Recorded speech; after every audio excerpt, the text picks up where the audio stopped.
also what we refer to as Joe Schoen math. This is Tim's New York Giants Trade Talk, powered by Online Big Blue LLC. Want to talk about last night's episode of It's a Hard Knock Life for the Giants. It's a hard knock life for the Giants. They broached on the Saquon Barkley topic. They delved into free agency. The episodes are getting more and more boring, to be perfectly honest. And some of the things that you see, you're just kind of like, okay, it is what it is. And I find it funny that I'm probably one of the few people that consistently makes Giant content that's been in meeting rooms during negotiations in reference to free agency. So this is pretty much how it goes. I mean, there's no surprise here. There's no shock here. There's nothing going on. The one thing I find interesting, and this is what I heard for years, going back to the early 2000s, bad teams overpay. And that's why this video is going to be referred to the masterclass of negotiation by Joe Schoen. He wants 4, give him 5. He needs more money. Well, match it. Match it and offer him more. Bad teams overpay. You saw them up their offer to the likes of John Runyon because of the competition from the crosstown rival, the Jets. Their philosophy was not to go back to Runyon and talk to him about how he's going to do this and how he's going to do this and how he's going to be part of this winning organization, how he's going to do this. No, it was just to match the offer and give him more guaranteed money. You saw the likes of Drew Lock, where he's like, well, he's a 4 million max guy, and I'm getting somewhere with this. So just wait. He's a 4 million max guy. Okay, we gave him 5. Why? Because there was other teams in consideration. So the Giants, instead of selling him on the fact that, hey, you come in here, you probably get a good opportunity to play in this, and save some money. No, we just gave him more. Then we also have to take a look at what's his name, Eleanor. Eleanor. I always think of Eleanor. I think of the car from, of course, that classic Nick Cage film, Gone in 60 Seconds, but that's not his name. I always mispronounce his name, but there was consideration that he was a top prospect to go to Arizona. So what did they do? The Giants just up the dollar figures, up the money. Say, not that we're going to match this, we're going to do this, we're going to do this. We're just going to up it. We're just going to give him more, not selling him on the fact that he can come in here, he could be a starter right away. You work on this deal, maybe you work on a deal where it's a 1-year guaranteed deal, that you have that gentleman's agreement that, you know what, we can work on more of a deal. Of course, I think you really can't do that with Joe Schoen because the trustworthiness of Joe Schoen is not 100% there. But again, we overpaid to get a guy. Then we take a look and talk about how we stretched the $7 million last year for Tyrod Taylor, and we weren't even going to go anywhere near the money because of injuries and such and such and such and such and such and such. So the Joe Schoen masterclass on this episode is not to try to convince players to come to New York, to come to the Giants, to be part of a winning organization, offer them something besides money. But their thought process was immediately just give them more cash. And like I said, it's the masterclass of negotiating with Joe Schoen. We'll just give you more. Sometimes more is less. But we didn't see any of that part. And one of the other things that really bothers me about this Hard Knocks thing is the fact that they never really delve into the salary cap with the Giants. They always talk about all this money the Giants have and all the money that this and this and this and this, but they didn't really have that much cash. And most of it went to Brian Burns. And we're not even going to get into the negotiating with Brian Burns because it kind of makes me sick a little bit because of the fact that you look at what this team needs, you look at the weaknesses of this team, you look at the flaws of this team. The pass rush, yes, was lacking at times, but does anyone sit there and think why Dan Morgan in Carolina just wanted to get rid of his best player? The Carolina Panthers are kind of in the same situation as the Giants. They don't have a roster full of talent. They have a question mark at quarterback, even though their quarterback's a lot younger. They're probably not going to go anywhere for the next couple of years. So you have a 27-year-old pass rusher that's supposed to be a premier pass rusher, but for some unknown reason, you'll want to get rid of them. There's always that saying that, what is it, the Latin saying, caveat emptor, let the buyer beware. And I kind of think about that when I think of Joe Schoen and what he did, because there's got to be, I don't know, there's something else there. To me, there's got to be something else there with Brian Burns. I could be looking into it. I could be reading into it. I don't know. But when someone is so willing to give someone away, even though I think financially there was also that consideration for Carolina that they were going to have to give Burns that money. But at the end of the day, it's just, I don't know. There's something in the pit of my stomach that just doesn't feel right with this Brian Burns deal. And I laugh about the Saquon Barkley negotiation. Second episode, you had Saquon Barkley on the phone. We heard the conversations. And right or wrong, good or bad or indifferent, some people claim that Saquon Barkley didn't know he was being recorded. But you heard the conversation. Today, we didn't hear any of the conversation. We didn't hear what was on the today, all of a sudden, for some unknown reason, we didn't hear what was on the other side of the phone in reference to negotiation with the Giants agent. And the agent, came back to the Giants and kept repeatedly coming back to the Giants and say, okay, this is what it is. The Giants just couldn't match it. Financially, they couldn't match it because of the fact that why you went out and got Brian Burns. We talked about this before.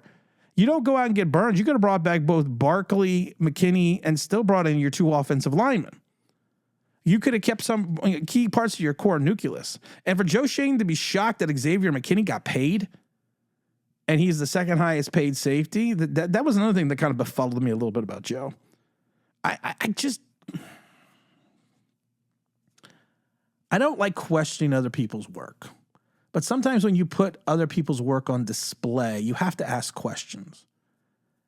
And sometimes the questions I have with Joe Schoen is he a true talent evaluator? Is he is he a Madden guy? Is he the Madden generation? You look at the name and say, Brian Burns, we got to get him because he's Brian Burns. John Runyon Jr. Well, I remember John Runyon Sr. I like Devin Motor Singletary. We'll just keep calling him Motor. Is he a key part of the Madden generation where he falls in love with names? He seemed to fall in love with the name Drew Lock. And you take a look at Drew Lock's body of work, it's worse than Daniel Jones, and you still gave him $1 million more than he was asking. I kind of question that a little bit. And the whole John Runyon thing, you overpaid for John. Let's be honest, you overpaid for John Runyon. John Runyon was being phased out in Green Bay the last 7-8 weeks of the season and in the playoffs. He was rotating snaps with a rookie because Green Bay already knew they weren't bringing him back next year. And I've talked to people in Wisconsin. We've told this story a million times before. I talked to a gentleman that works around the team in Green Bay. I am an owner of the Green Bay Packers. I have my stock certificate. And he even said, you know what? Good in the pass rush. Against the pass rush. Runyon, not good. Above average. Won't give you much in the running game. Not a road paver. Don't pull him because he has terrible footwork and he has tendencies to trip over his own feet and end up on the ground. And they thought so highly of him, they said if his deal goes anywhere north of $8 million, we're not bringing him back. Green Bay did. And what Green Bay ended up doing, like I said, they rotated a rookie with this guy for the last 8 weeks of the season and going into the playoffs. Playoffs? So, again, caveat emptor. Let the buyer beware. Was John Runyon being sold to the Giants as a bill of goods? Because of the fact that, he's got that simpatico relationship with Aaron Rodgers, which is possibly true. But again, you didn't sell him on the Giant way. You sold him on, we're just going to give you more money. And yes, there are certain players that money will always be the key factor. There are certain players that money is all they're going to care about. I agree with that. But there are also certain players that will take less. Not looking at you, Jalen Brunson. Not looking at you, Mr. Bridges. Not looking at any of those Knicks that all they want to do is win and win together as a team. Not looking at those assholes. But sometimes you have to sell a player on a situation. You have to sell a player on a coaching staff. You have to sell a player. And I love it because I'm starting to like Brian Daboll more and more again. Because Brian Daboll seems to get it. Brian Daboll seems to look at the team and say, we need this, this, and this. Joe Schoen at one point in time asked Brian Dable, what is the most important position? If you could get one player on this team, what is the most important position that we need right now? Offensive lineman. And then Joe Schoen's like, what about Brian Burns? Your head coach just told you he needs an offensive line. He wants a high-quality offensive lineman. And you are hell-bent on making this Burns trade because you have this feeling that Kayvon Thibodeau and Brian Burns working together with Dexter Lawrence is going to be something special when you have a coach that you brought in that's not a blitz guy. He only blitzes 25% of the time and likes to generate the rush with four down linemen. Now, that can work and it cannot work. When it works, it's going to be awesome. When it doesn't work, you are going to give the quarterback, and especially good quarterbacks in this division, plenty of time to pick apart your zone defense. He's going to run more like a Tampa 2. If you go by his body of work, he's going to be a bend not break guy, which is good, but the problem is when you break and you have an offense that can't score, you're going to run into more issues. But Brian Dable seems to have, these last 3 episodes, a pretty good grasp on his team and what they need. There just seems to be a little bit of a disconnect between Schoen and Dable on exactly what the team needs. Because if I'm Brian Dable and I'm looking at this, and I can't wait to see next week when he talks about, hell yeah, I'll trade up for Jaden Daniels. You got to take a look at stepping back from a football perspective, what this team needs. And this team needs offensive linemen. This team needs a quarterback. This team needs a running back. This team needs a wide receiver. We now need a tight end. You look at defense, you really only have one true linebacker in Bobby Okereke. You have to hope that McFadden continues to do what he does and get better, but we also saw the Tay Crowder effect. Even Shane Bowen came in and said, I need another I need another quality inside linebacker to run this defense. And then there's Joe Schoen. Well, we got Brian Burns. Okay, Joe. You went out and got a carbon copy of a guy you drafted 2 years ago.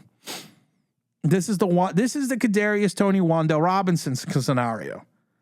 And at least it worked out because Kadarius Toney turned out to be an idiot. Well, some of us predicted that during the draft. Not saying who. Welcome to the draft, baby. Yeah. That's for the Dahmer. Dahmer and I talked about this during the draft. We just didn't see Kadarius Toney. We couldn't see a guy. Yes, he had the explosiveness, but in 4 years at Florida, his only big season came during a COVID year. And it still wasn't even a 1,000-yard season. But we even talked about how the fact that Joe Schoen drafted redundancy in Wan'Dale Robinson for Kadarius Toney. I don't know. Should Joe Schoen be on the cover of Madden? I'm starting to think he should be. I'm waiting to see how many people steal that. I love when I say something like 3 days later, I'll see it on Twitter as like someone else came up with it, or I'll see another content creator. Someone will send me a clip saying, this content creator just said this. What's going to happen when I'm gone? What's going to happen when I leave and there's no more content to steal? I want to thank everyone that's been watching Get Off My Lawn, the mad ramblings of a Gen Xer.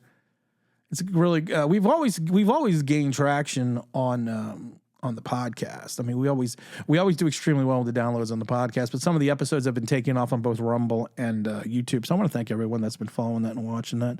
It's been more political recently. But that's just because that's what the climate is right now. So we get into other things. We get into 80s movies and 90s stuff and all that fun stuff. So if you haven't seen it, go out there. It's Get Off My Lawn, the mad ramblings of a Gen Xer. Make sure you see that. We're going to have a giant, training camp preview video, I think on Friday. We're not going to get back to the Sunday live streams we may do one this week. I don't know. I haven't decided. We might do one this week, but we're going to get back into that Sunday live stream as well. Starting probably either this week or next week, once we got camp coming in. So we'll have a little bit more videos and content coming out. We'll have something to talk about, especially with the start of training camp. We will be at training camp. We got our tickets the day they came out, so we will be there. We also will be at one of the preseason games. We're not going to do the Coaches Club giveaway this year. If I do it again this year, it's just I'm just gonna call people that have been friends of the channel. We're just gonna bring those people again this year, just to it's just easier that way. But beyond that, it's a hard knock life. For Joe Schoen. And once again, this is Tim, this is your John Trey Talk, powered by Online Big Blue LLC. And as always, don't forget to like, don't forget to subscribe, don't forget to ring that bell because you want to know why. That'll be awesome.